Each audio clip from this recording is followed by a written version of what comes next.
au micro de Zetounion.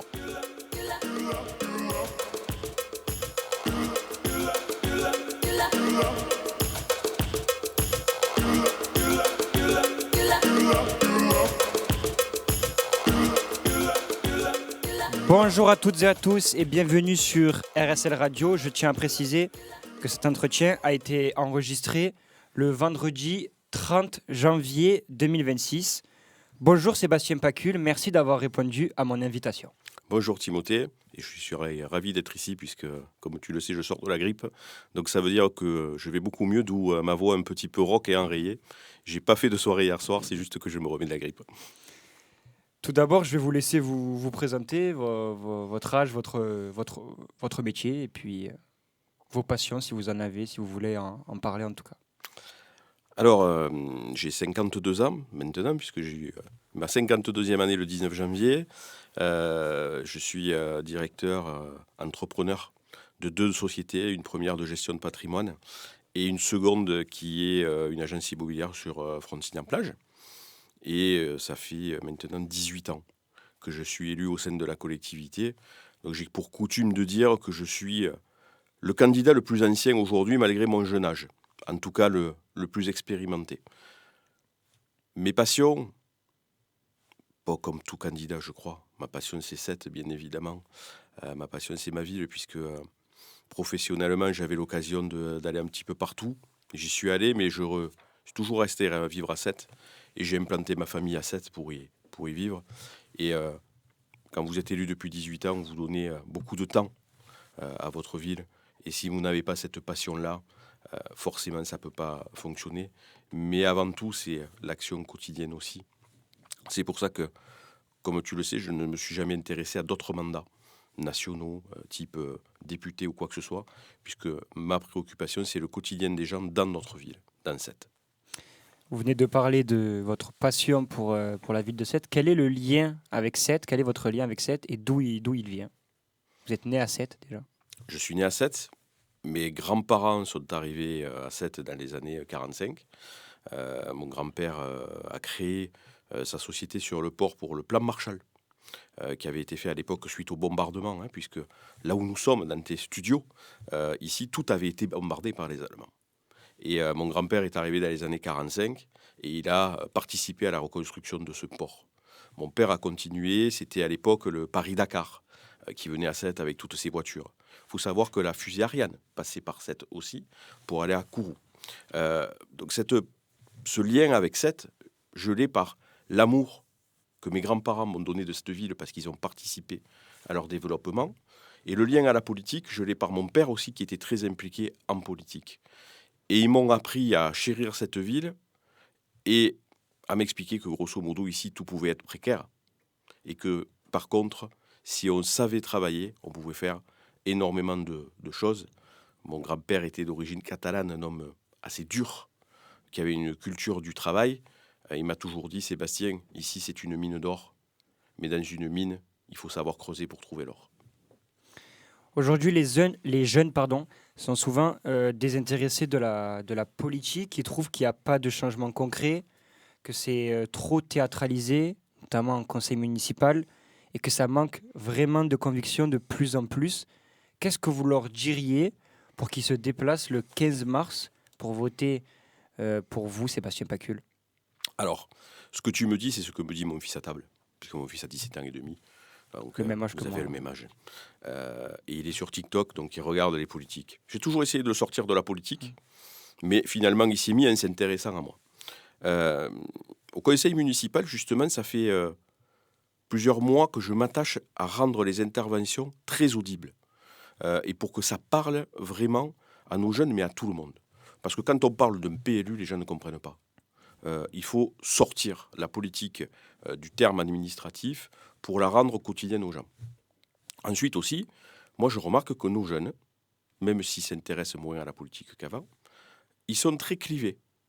Les jeunes aujourd'hui sont souvent LFI ou souvent Rassemblement National avec le phénomène Bardella. Il suffit de voir sur TikTok le succès de Bardella. Je pense que les jeunes, ils ont envie de voir des gens qui leur parlent clair. Aujourd'hui, j'ai plusieurs candidats autour de la table. Pascal Pentre, Hervé Marquez et Sébastien Denaja. Ces gens-là nous expliquent qu'ils sont sans étiquette. Encore une fois, ils nous cachent leur opinion politique. Ils sont tous dans le socle commun de la Macronie. Qui le disent? Laura Seguin, elle dit qu'elle est soutenue par LFI, par les écologistes, par les communistes. C'est clair. Moi, je suis soutenu par le Rassemblement national de Jordan Bardella et de Marine Le Pen, l'UDR d'Éric Ciotti et par Marion Maréchal Le Pen. Les jeunes, ils veulent de la clarté. Ils veulent savoir ce qu'ils achètent comme produit aujourd'hui. Donc, je dis, soyons clairs. Et moi, ce que je fais, c'est que je m'adresse aux jeunes et à tout le monde en leur parlant de leurs soucis. On le verra sur le logement. Je sonde, j'écoute et je fais des propositions du quotidien. Et si je ne parle pas aux gens de leur quotidien, comment voulez-vous qu'ils s'intéressent à des projets qu'ils savent qu'ils ne verront peut-être jamais le jour? Une phrase que vous voulez dire aux jeunes pour qu'ils se déplacent le 15 mars, pour les motiver justement à... Là, c'est les derniers moments pour s'inscrire sur les listes électorales, mais au-delà de ça, se déplacer aux élections municipales, mais aussi pour les prochaines élections, parce qu'il y a d'autres échéances qui arrivent derrière. C'est votre avenir que vous choisissez. Si vous n'allez pas voter, vous laissez les autres choisir. Et croyez-moi que l'avenir qui vous est réservé par ceux qui décident aujourd'hui, il n'est pas beau pour vous. Si vous deviez donner 3 grands projets de cette campagne que vous menez sur le terrain depuis maintenant plusieurs semaines, en mélangeant tous les thèmes, en mêlant la question au fait qu'on parle beaucoup ces dernières semaines, notamment dans la campagne, de la dette de la ville de Sète. Et aussi, les gens, ça revient beaucoup, la dette forcément du pays. Vous en avez parlé aussi sur vos réseaux sociaux.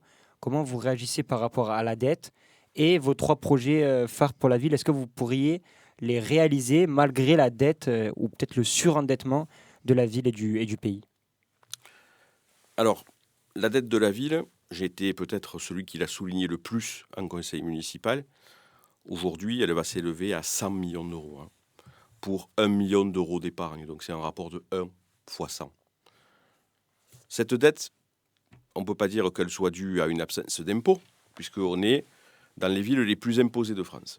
Elle est due à une mauvaise consommation de l'impôt et elle est due aussi à un modèle économique qui est sous perfusion d'impôts et de béton.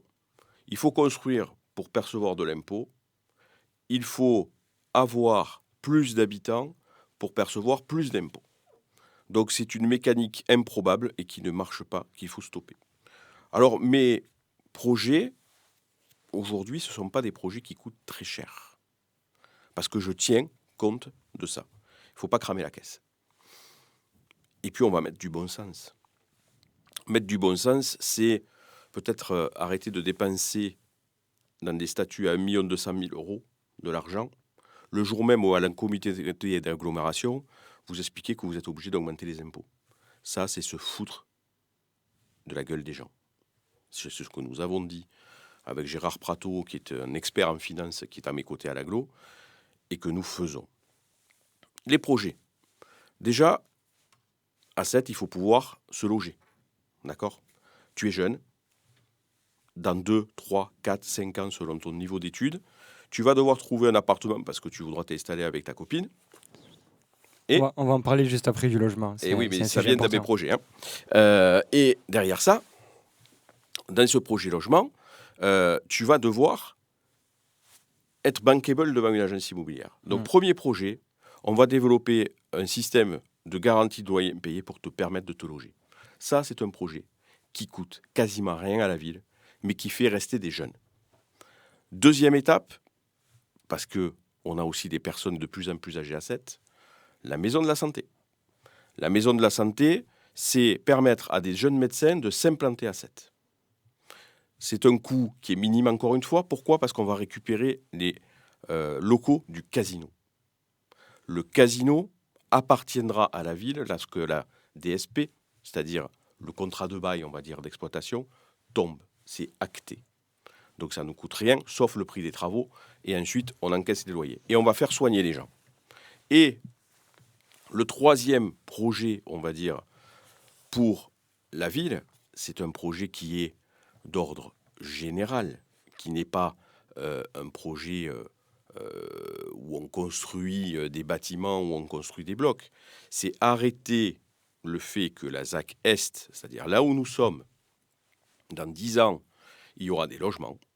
Moi, je dis que dans 10 ans, il y aura des entreprises, des pôles de loisirs et des pôles de formation. Voilà. Ça, c'est remettre des gens dans la ville qui viennent et qui ont un travail, qui consomment, qui payent des impôts et qui donc font travailler les finances. Aujourd'hui, on fait venir une clientèle de seniors. Je n'ai rien contre les seniors. Mais les seniors, ça n'achète pas une voiture tous les 2 ans. Ça n'achète pas des vêtements pour ses enfants, sauf quand les petits-enfants viennent. Donc toute cette économie-là, elle ne se fait plus. Et le taux de pauvreté est tel ensuite que nous n'avons pas le reste. Pourquoi la zone de Netto est bloquée? Pourquoi à la place de la zone de Netto, on n'a pas déjà implanté un cabestan, qui est un mini-décathlon, pour créer de l'emploi et pour faire de la consommation pour ces gens qui ont des besoins et qui vont à Montpellier? Aujourd'hui, nous sommes la porte ouverte pour Montpellier, pour le travail, pour le commerce, pour la consommation. Il faut stopper ça. Vous venez d'en parler, le logement, c'est un sujet qui revient beaucoup sur le terrain quand on discute avec les gens. Ils sont inquiets, notamment pour leurs enfants, vous en avez parlé, qui ont du mal à se loger, avec notamment un jeune enfant en bas âge, notamment. C'est pas facile pour un jeune couple de pouvoir se loger à 7.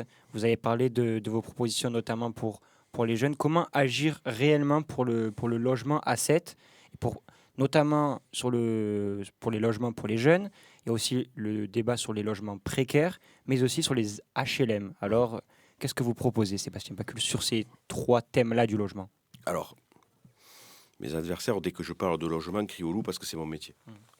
Mais j'assume d'être un pro, contrairement à eux, et de savoir effectivement ce qu'il faut. On va commencer par les logements sociaux. J'ai été président de la commission d'attribution des logements sociaux à 7.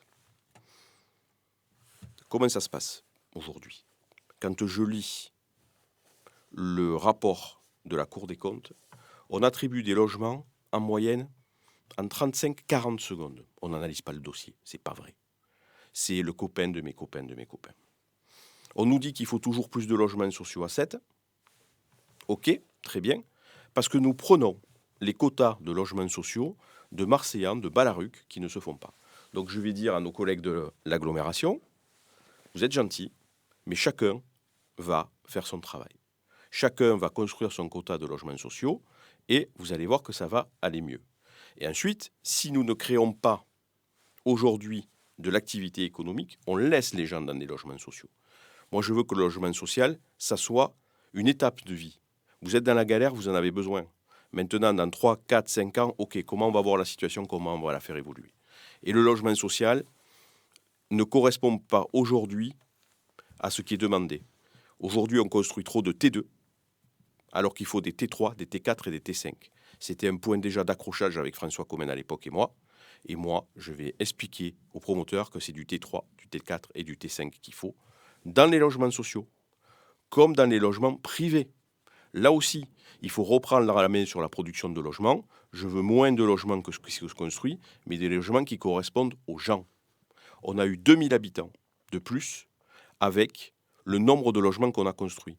Le projet de l'actuelle municipalité, c'est d'aller à 60 000 habitants. Il va falloir construire jusqu'à Montpellier au rythme où on y va. Parce qu'on fait des studios, on fait des T2 qui correspondent à des gens qui viennent 6 mois dans l'année et qui ensuite le louent 6 mois dans l'année. Moi, je veux des logements pour les familles. Deuxième sujet qui revient énormément quand on parle avec les gens, c'est le parking et la place Aristide Briand. Alors c'est un sujet qui est un petit peu tabou ces derniers temps notamment sur la campagne politique, savoir s'il faut reboucher le trou ou pas. Enfin, il y en a beaucoup qui en parlent, il y a des débats sur les réseaux sociaux. Alors déjà, est-ce que vous étiez pour ou contre ce parking?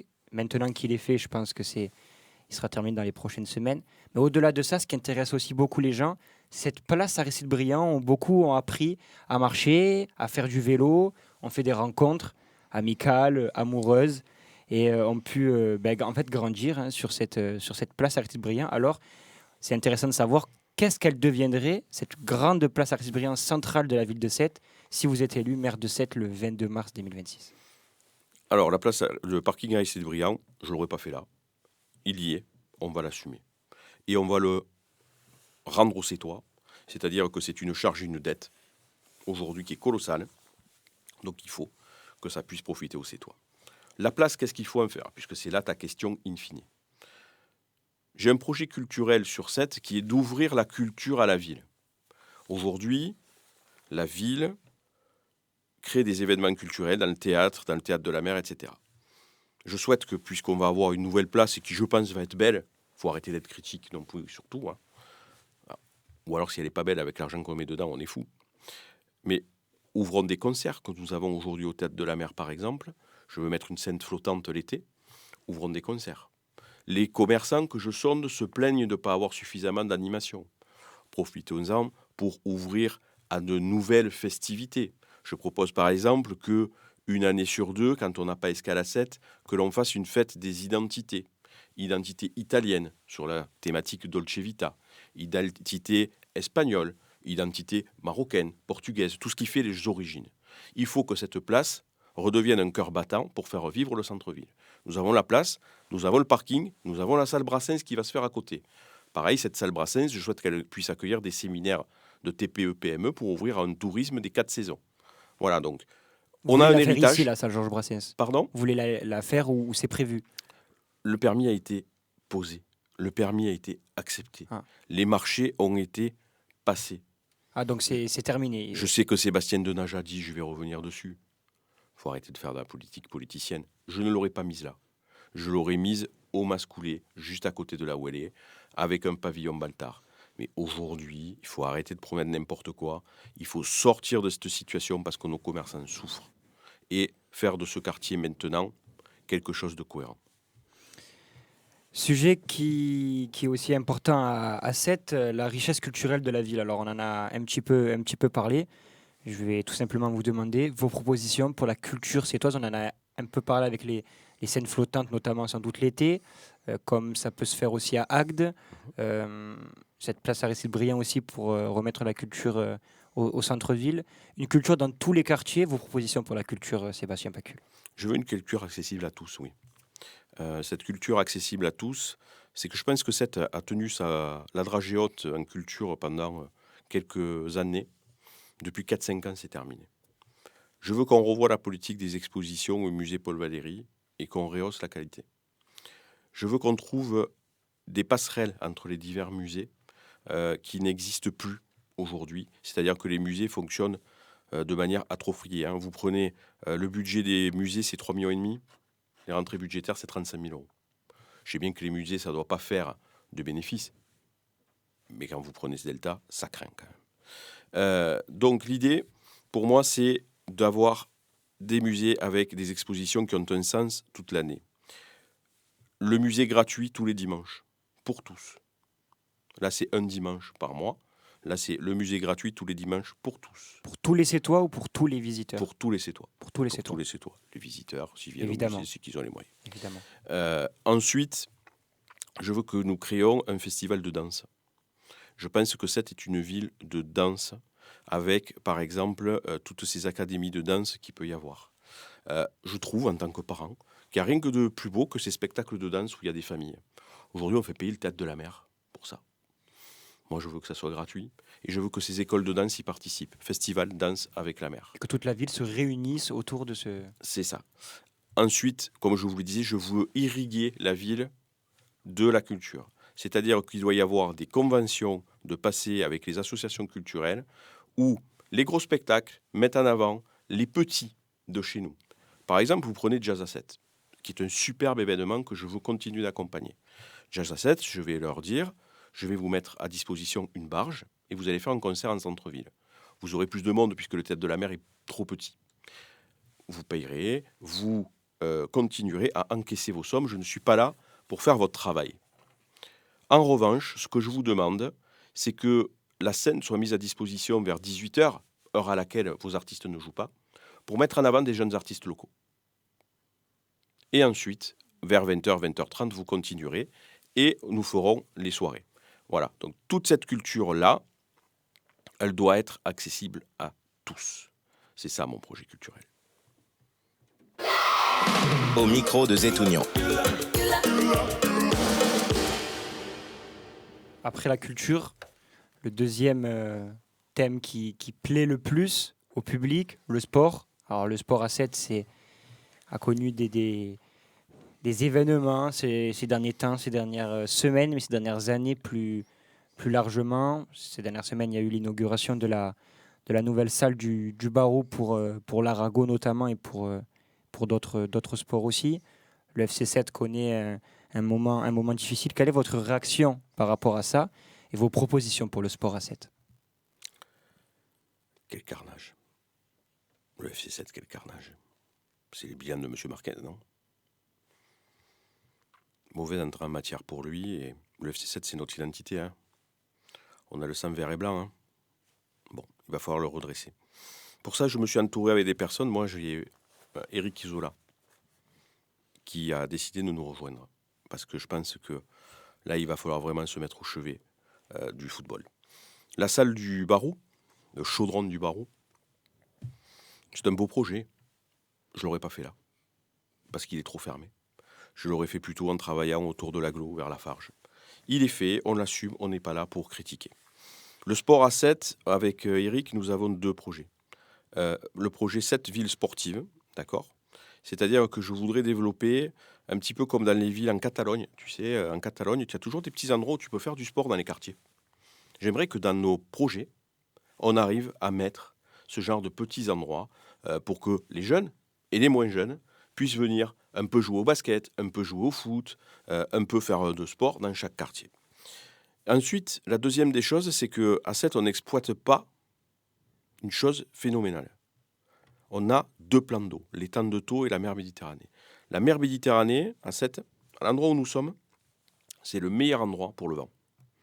C'est pas moi qui le dis, hein, c'est les gens qui ont fait l'America's Cup.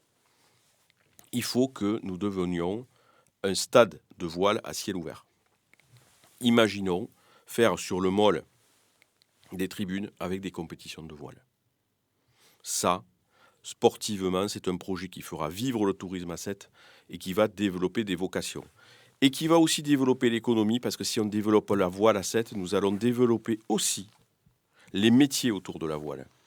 Donc de l'emploi pour les jeunes, des filières de formation, et ici pouvoir développer tout ce qui est ship handling autour de tout ça. D'accord ? Donc le projet sportif à 7, il est porté par 2 personnes chez moi. Eric Isola, Christian Bage. Christian Bage qui a été le fondateur de la première équipe féminine de France de rugby. Voilà. Donc j'ai pris des personnes qui sont très impliquées dans ce milieu-là, qui ont de l'expérience, qui sont reconnues. J'échange très souvent aussi avec une personne qui est Patrick Duflo, autour du sport, parce que c'est un ami personnel. Et je pense qu'il faut savoir s'entourer de talents. Tout le monde le sait, je ne suis pas un grand sportif, donc je ne vais pas vendre la messe là-dessus. Donc quand on n'est pas soi-même un pro, on prend des pros et on s'entoure pour faire les choses. On a parlé notamment dans la campagne ces derniers temps un petit peu de sport aux pierres blanches. Une réaction par rapport à ça ou... Alors, je ne sais pas qui a parlé de sport aux pierres blanches. Moi, en tout cas, je ne vais pas faire du petit parcours sportif de pépère, de sport aux pierres blanches. Ça a été fait par la mairie actuelle à Villeroy. Les installations sont toutes à moitié cassées parce qu'ils ne les entretiennent pas. Souvent, on parle d'une politique sportive. On a des stades, on a tout ce qu'il faut. Et ensuite, on engrange derrière les choses qu'il faut. Soit on ne fait rien. Après, moi, je veux flécher les jeunes vers le sport. Donc ça, c'est le pass sportif. Le pass sportif, c'est quoi ? C'est la première année, on te paye ta licence. C'est clair, c'est net, c'est précis. Voilà. Sujet important et qui vous tient à cœur et vous en avez parlé, notamment la question de la sécurité. Alors on va parler de la situation à l'île de Thau, mais pas seulement. Il y a aussi le problème du narcotrafic à 7, de l'insécurité, pas seulement à l'île de Thau, on parle aussi beaucoup, pour ce qui étonne aussi un petit peu les gens, du centre-ville. C'est les 2 quartiers prioritaires de la ville de 7, l'île de Thau et le centre-ville. Il y a eu le phénomène de la DZ Mafia ces dernières semaines qui a inquiété une grande partie de la population sétoise. D'abord, on peut peut-être parler de l'insécurité et du narcotrafic, puis après on parlera des quartiers prioritaires. Alors, tu me disais tout à l'heure, quand je suis arrivé, pas de notes, tu le fais comme ça. Là, je prends mes notes. Parce que je ne veux pas dire n'importe quoi. Et je veux surtout C'est un sujet pas... sérieux qu'il faut prendre C'est très très au sérieux. sérieux, c'est très sérieux. Et je ne veux pas, encore une fois, que mes opposants, les sortants, puissent dire ce qu'ils disent n'est pas vrai. Parce que c'est leur seule stratégie. Pour masquer leur échec, ce qu'on dit n'est pas vrai. Donc, on va reprendre les chiffres de manière très précise, ceux du ministère de l'Intérieur. De 2020 à 2024, j'ai aussi ceux de 2024 à 2025, qui ne sont pas meilleurs. Plus 43% de délinquance entre 2020 et 2024. Plus 129% sur les stupéfiants. Plus 102% sur les violences. Plus 73% d'affaires familiales. Et 71% sur les escroqueries. D'accord ? Et 7, puisqu'ils disent oui, mais avec le Covid, ces chiffres-là sont tronqués. D'accord ? Donc on va se remettre en perspective. 7, c'est plus 70%. En France, c'est 51. Donc à partir de là, c'est un écart qui est très clair par rapport à la moyenne nationale. Pourquoi ? Parce que rien n'est fait. Rien n'est fait par la municipalité.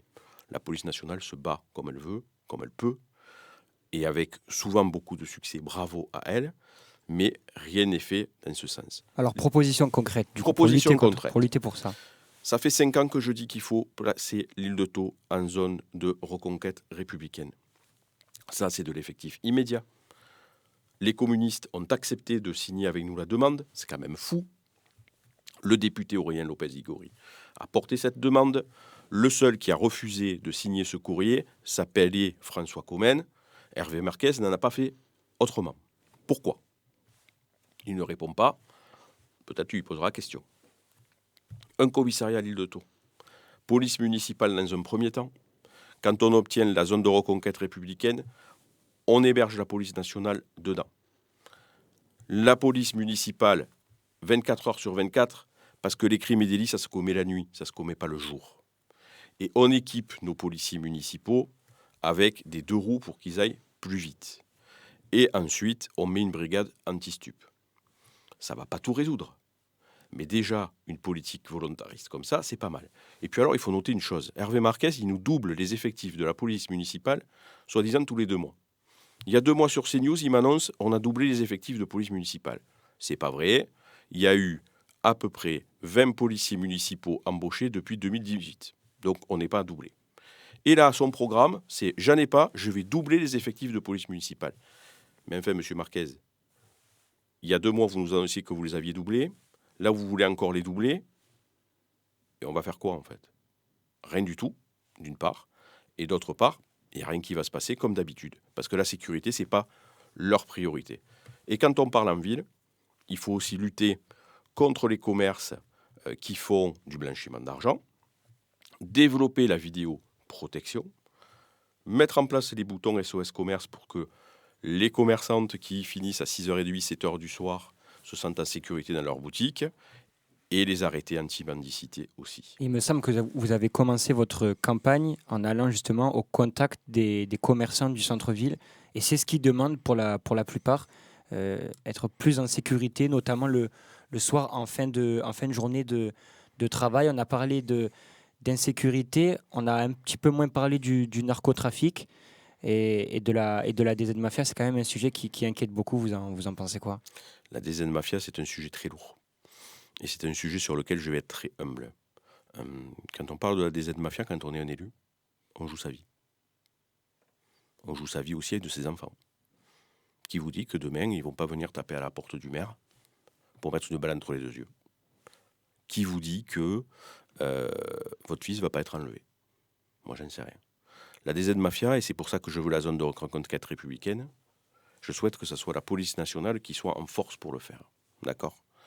Mais quand j'entends certains élus qui minorent ce sujet-là, je pense qu'ils ne sont pas à la hauteur des enjeux, ni pour les familles à l'île de Thau qui sont en proie de ces gens-là. Vous savez, moi j'ai une amie que je connaissais au lycée qui s'est fait avoir par ces gens-là parce qu'elle habitait là-bas et elle était dans la détresse. La pauvre, elle a fini nourrice. Elle n'a pas choisi, hein. On lui a imposé. Et ça vous tue quand vous voyez ça, parce que c'était une belle personne. Et on ne sait pas jusqu'où ça peut aller. Vous savez, en ce moment, je vous l'ai dit, j'étais malade, je regardais Massilia, la série sur Netflix. Et on voit jusqu'où ça peut aller. Ouais, je l'ai regardé aussi. Voilà.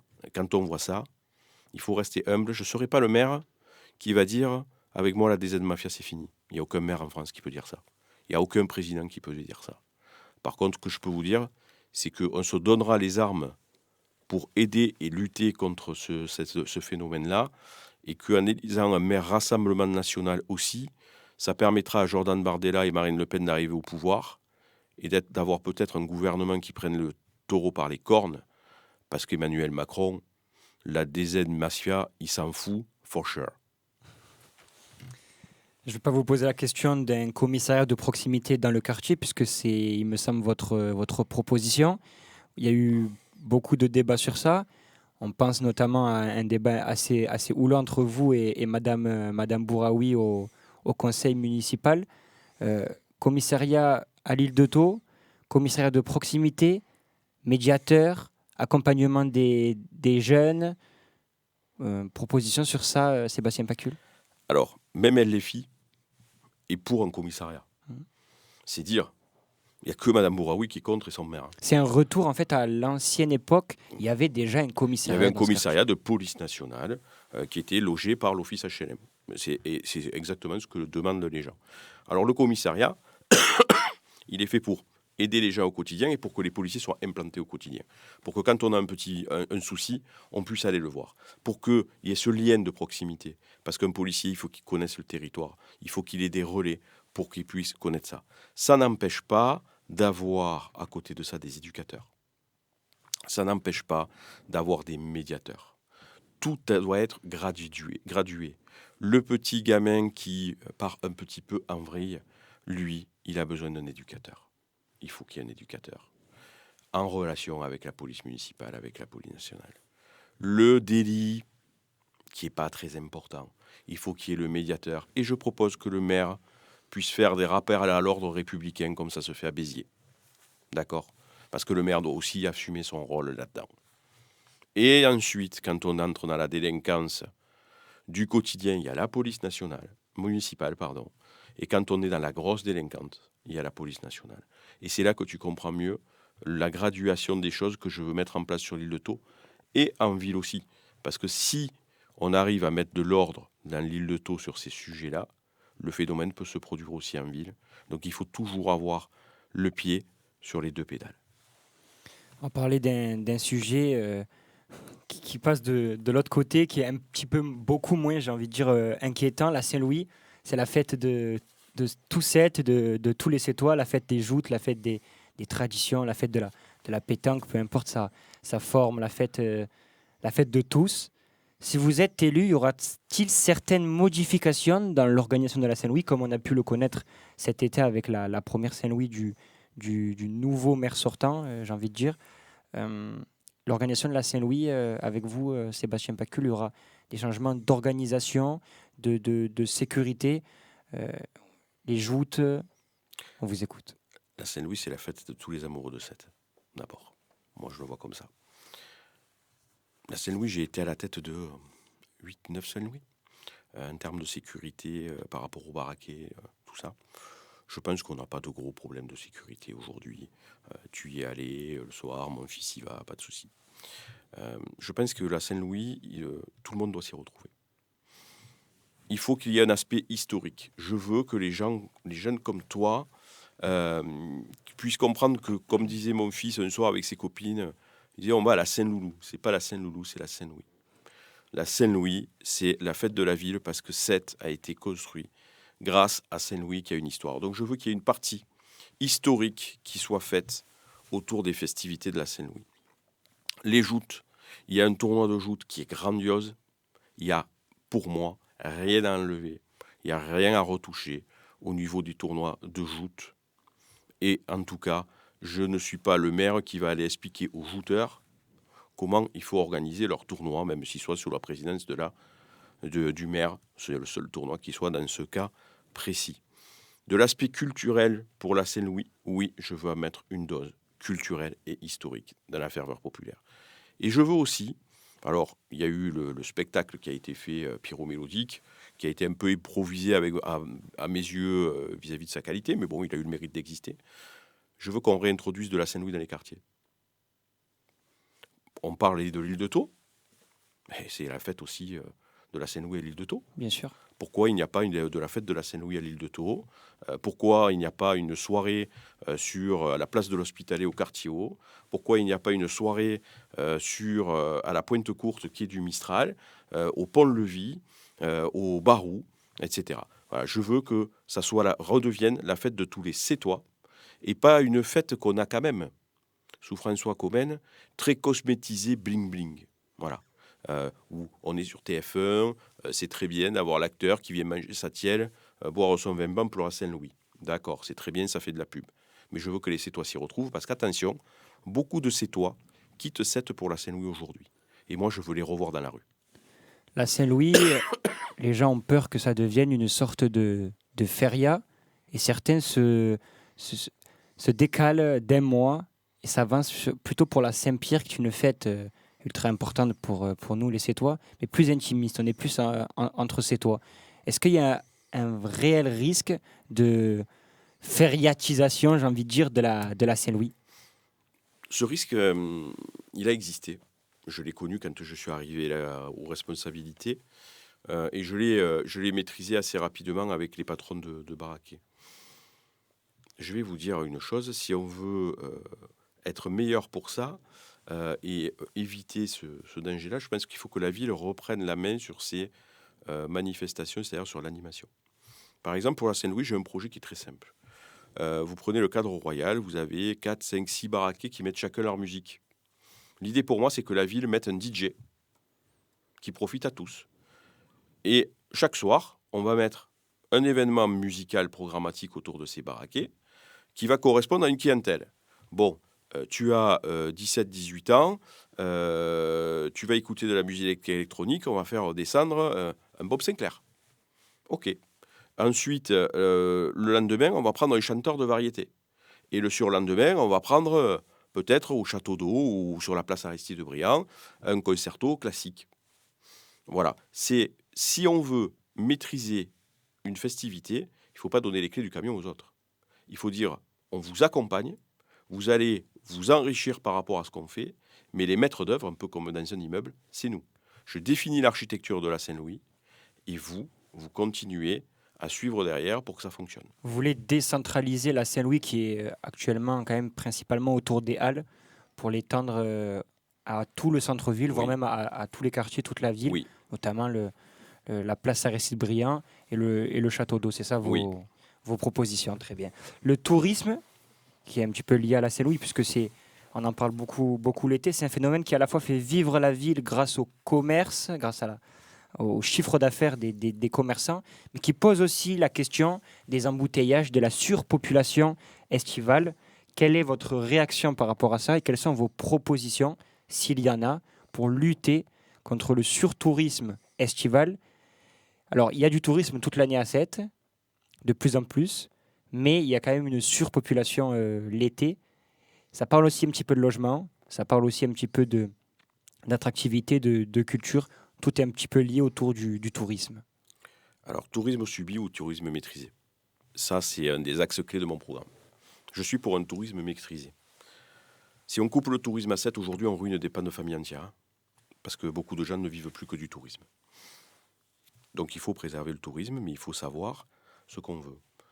Vous avez une municipalité qui, depuis 25 ans, a fait un succès touristique incontestable à la ville de Sète, mais qui n'a pas développé un hôtel, qui a développé une seule résidence de tourisme et qui n'y a rien mis pour l'accompagner. Donc je propose que nous accompagnions le tourisme de manière raisonnée en faisant, de la création d'hôtels, c'est-à-dire quand je parlais du futur casino, je souhaite qu'il y ait un hôtel 4 étoiles qui se fasse. Je souhaite que des résidences de tourisme soient implantées à l'entrée de la ville. Et je souhaite aussi que l'on modifie nos qualités d'accueil touristique qui sont catastrophiques. J'ai une entreprise qui travaille dans le tourisme, vous le savez, avec mes agences immobilières. Savez-vous qu'à Sète, les touristes restent 3 jours et demi, en moyenne, et qu'à Frontignan-Plage, il reste 15 jours. Savez-vous que le taux de retour d'un touriste, c'est 3% et demi des gens qui sont venus une fois à Sète reviennent. 30% et demi qui sont venus à Frontignan-Plage reviennent. Pourquoi ? Parce qu'ils disent c'est cher, c'est sale, on ne peut pas stationner. Donc il faut encadrer ça. Un touriste qui arrive à Sète, il doit savoir où est-ce qu'il va se garer, combien ça va lui coûter et comment on va le transporter en ville. Il y en a beaucoup qui optent notamment par la voie SNCF, qui prennent un logement notamment à Montpellier ou à Frontignan, qui prennent le train le matin très tôt jusqu'à la gare de Sète. Et puis après, une fois arrivés sur le hall de la gare, ils prennent l'avenue Victor Hugo, puis ils sont sur Sète. Ça fait de la recette en moins forcément pour les commerçants, notamment les boulangeries le matin, les hôtels. Ça manque d'offres. Bien sûr, il n'y a aucune cohérence touristique qui a été construite. Donc il faut qu'il y ait cette offre qui soit faite d'hôtels-résidences et de résidences. Ensuite, il faut qu'on puisse divertir nos touristes. Nos touristes, ils s'ennuient. On n'a pas de tourisme familial parce que qu'est-ce qu'on fait à Sète avec des enfants ? On ne peut rien faire. Donc il faut créer, recréer, rebâtir toute cette offre touristique. Et ensuite, je parlais tout à l'heure de culture, il faut conserver ce tourisme culturel, mais là aussi, il faut avoir une véritable offre. Quelle va être mon offre, par exemple, passe culture musée, quand je vais venir à Sète pendant 3 ou 4 jours ? Est-ce que je vais pouvoir avoir une offre où j'ai un accès privilégié pour réserver une soirée au Théâtre de la Mer, réserver un truc au musée, etc. Tout ça, c'est repensé. Mais on a quand même une problématique là-dessus. C'est qu'on a un office du tourisme intercommunal. Nous, par exemple, je suis un professionnel du tourisme sur Frontignan-Plage. Je n'ai même pas les statistiques de la fréquentation qui sont arrivées. Vous vous rendez compte ? Donc ça, c'est le tourisme, maîtrisé. Ensuite, il y a les flux liés au tourisme. Les flux liés au tourisme, il faut les accompagner. Les gens qui arrivent par la gare, il faut les accompagner sur des bateaux navettes, sur les canaux. C'est une de vos propositions C'est que un vous de mes avez mise en mantras. avant pendant cette campagne. Ouais. C'est un de mes mantras. Utiliser les canaux de toute façon. Donc, vous l'avez déjà proposé en 2020, si je ne me trompe pas. Voilà, oui. On en avait parlé ensemble. J'en suis convaincu. C'est ce qui se fait à Annecy, sur le lac d'Annecy, et ça fonctionne très bien. À Venise aussi, c'est ça ? Oui, à Venise C'est aussi. ce que vous m'avez dit. Ouais. Deuxième chose, beaucoup de touristes traversent la ville pour aller à la Corniche en voiture. Bon, il faut séparer les flux de circulation entre les flux villes, les flux quotidiens et les flux tourisme. Pourquoi ? Parce qu'on a dressé les Sétois contre les tourismes. Alors que c'est une manne de richesse, aujourd'hui les Sétois étouffent parce qu'on n'a pas fait ces flux-là. Comment voulez-vous que les Sétois soient d'accord pour voir que tous les touristes arrivent en voiture à cause du plan de circulation sur le cadre royal un samedi après-midi, alors qu'on pourrait faire l'entrée de la ville par l'avenue Victor Hugo et leur proposer de rentrer dans chacun des parkings qu'on peut avoir. Voilà. Toute cette offre-là, elle est très importante. Un plan sur les quilles. Les quilles, c'est le principal quartier touristique de Sète. Il est à l'abandon. Littéralement à l'abandon. Il faut savoir qu'il n'y a même pas une caméra de vidéoprotection. C'est fou. Ici RSL. Notre sujet qui revient pas mal et qui a été utilisé par plusieurs candidats dans cette campagne. Certains parlent de démocratie participative, d'autres parlent de démocratie plus directe, notamment soit par les urnes ou les comités de quartier. Une réaction par rapport à la démocratie participative ? Je suis pour. J'ai fait une réunion de quartier à la Pointe-Courte. Donc je vais citer un exemple très concret. À la Pointe-Courte, vous avez le pôle d'échange multimodal qui s'est fait. Donc vous avez un parking qui est payant, avec des gens qui viennent prendre le train. Et vous avez ensuite la Pointe-Courte qui est gratuite. Si vous traversez la route, donc toute la journée c'est gratuit pour vous. Donc vous avez les voitures qui arrivent en mode rejet. Les gens ne sont pas tous d'accord pour mettre des bornes d'entrée, des bornes d'accès pour les résidents, avec une caméra qui reconnaît la plaque et un ticket d'une demi-heure pour votre médecin, pour votre infirmier qui vient vous soigner. Moi, je leur ai dit, c'est très simple. On va aller mettre une petite urne dans la maison de quartier de la Pointe-Courte.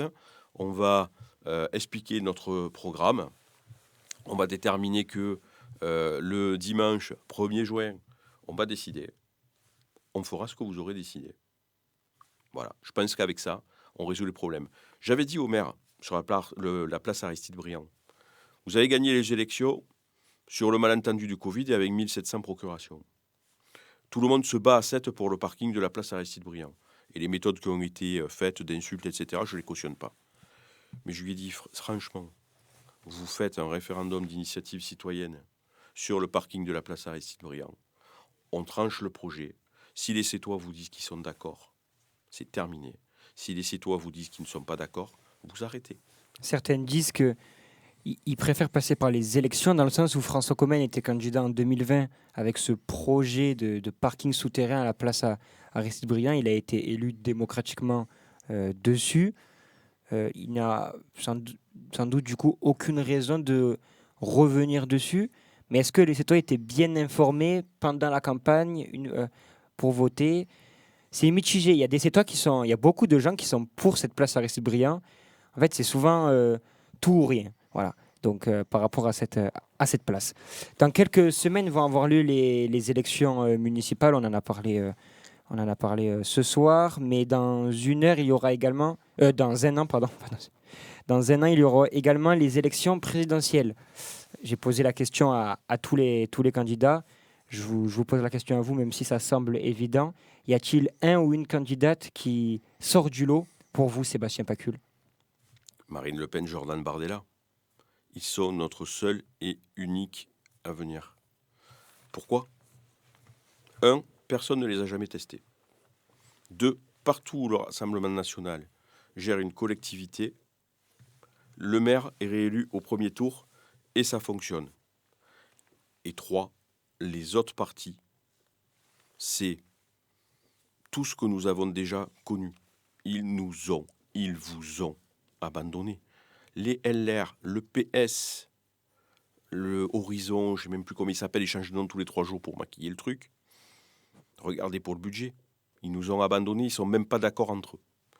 Et après, si les gens veulent le chaos migratoire, s'ils veulent le chaos de l'islamisation à marche forcée de la France, ils resteront LFI. Donc pour moi, c'est sans ambiguïté et j'aimerais que les autres candidats disent la même chose. C'est Jordan Bardella ou Marine Le Pen selon ce qui se passera. Mais en tout cas, ça sera soit l'un, soit l'autre ou personne d'autre. C'est barrage à LFI à tout prix. C'est pas barrage à LFI. Nous, on n'est pas des castors. C'est priorité à la France. On arrive à la fin. Je vais vous poser une question. Je l'ai nommée la question qui fâche, mais pour vous, elle fâche pas tant que ça. En 2020, vous avez été candidat tout seul, un peu pas au dernier moment, mais en fait, c'était pas trop prévu non plus, cette candidature en 2020. Vous aviez fait un score honorable de environ 15%. Qu'est-ce qui va changer? Pourquoi ça changerait cette année de réunir une majorité de Sétois par les urnes le 15, mais surtout, si je comprends bien vos ambitions, le 22 mars 2026? Pourquoi on pourrait y arriver ? Pourquoi vous pourriez y arriver cette fois-ci et pas la dernière fois? La dernière fois, déjà les Sétoises et les Sétois n'ont pas trop bien compris ma démarche. Ils m'avaient vu en tant qu'adjoint au maire, mais ils n'avaient pas vu ce que j'étais capable de faire en tant qu'opposant. Aujourd'hui, je pense que mon bilan dans l'opposition est celui de quelqu'un qui a été constructif quand il fallait l'être, d'être carré sur les dossiers et de savoir soulever ce qui ne convenait pas. Ensuite, l'union des droites, à l'époque, personne ne comprenait trop ce que c'était. J'avais un peu raison avant l'heure. J'étais le Éric Ciotti. Aujourd'hui, tout le monde comprend ce que c'est qu'une démarche d'union des droites. Et puis, les électeurs du Rassemblement national déjà étaient moins nombreux et n'avaient pas bien compris aussi si j'étais avec eux, si j'étais là pour récupérer les voix et me contenter juste de ça, de faire une OPA politique. Je pense que tout le monde a bien compris qu'aujourd'hui, je suis un candidat qui a fait une candidature de conviction, pas d'ambition, qui a un projet, puisque j'ai pu... Cette fois-ci, nous avons monté un projet qui est vraiment hyper cohérent et hyper pesé avec les 5 ans dans l'opposition. Et aussi, on s'aperçoit qu'aujourd'hui, ce n'est pas François Commen qu'on a en face. Avec François Commen, on était d'accord, on n'était pas d'accord, on avait un maire avec des compétences. Aujourd'hui, on n'a pas un maire de compétences, on a un maire de circonstances. Et moi, je propose aux Sétoises et aux Sétois d'être un maire de compétences et de conviction. Et je pense que si les Sétois attendent quelque chose, et les gens vis-à-vis de la politique, attendent quelque chose, c'est de connaître les convictions et les compétences des personnes qui sont en face aujourd'hui. Si vous deviez poser une question ou alors une remarque à un autre candidat ou une autre candidate à cette élection, vous avez une idée ou une réflexion peut-être que vous menez? Pascal, qui est un ami d'enfance, le soir du second tour, si tu fais le score honorable à peu près de ce qu'a fait Rudy Llanos la dernière fois, et qui sont les scores qu'ont fait tous les candidats sans étiquette d'hiver droite depuis des années, Philippe Sanz, Yves Marchand, etc. Est-ce que tu es prêt à rejoindre la dynamique, puisque nous avons des programmes similaires, et à faire en sorte que tes ambitions, qui sont nobles pour cette, puissent devenir réalité, ou resteras-tu dans le calcul politique? C'est un appel que vous lui lancez ce soir pour ces futures semaines? Je pense que tout le monde sait à 7 que je suis un homme d'union maintenant. Hein. J'ai monté l'union des droites et je ne suis pas quelqu'un qui bataille avec mes candidats. Tu remarques que j'ai quand même beaucoup de respect dans ce que je dis sur eux. Donc c'est pas un appel, c'est une invitation à la réflexion, parce que le dimanche soir, si nous sommes face à elle les filles, c'est l'avenir de cette qui se joue. Il faudra pas être dans l'émotion. Il faudra être dans la responsabilité. Merci Sébastien Pacul d'avoir répondu à mes questions. Je vous laisse le mot de la fin, si vous voulez l'adresser aux jeunes, mais plus largement à toutes les Sétoises et tous les Sétois qui nous écoutent sur RSL. Un mot pour les convaincre de se déplacer, surtout pour leur donner le courage de continuer à se battre malgré tout ce qu'on a vécu ces dernières années, notamment le Covid et maintenant la guerre dans le monde et la guerre qui est proche de la France. Un message pour les Sétois?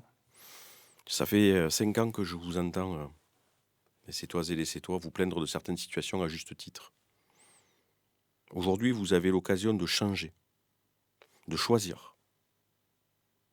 Ne vous laissez pas voler cette élection en n'allant pas voter, en pensant que tout est joué d'avance. Je vous le dis le plus sincèrement possible, c'est le moment ou jamais. Soyez là, soyez présents, et nous le serons pour vous. Merci Sébastien Pacul d'avoir répondu à mes questions ce soir, et à très vite sur RSL.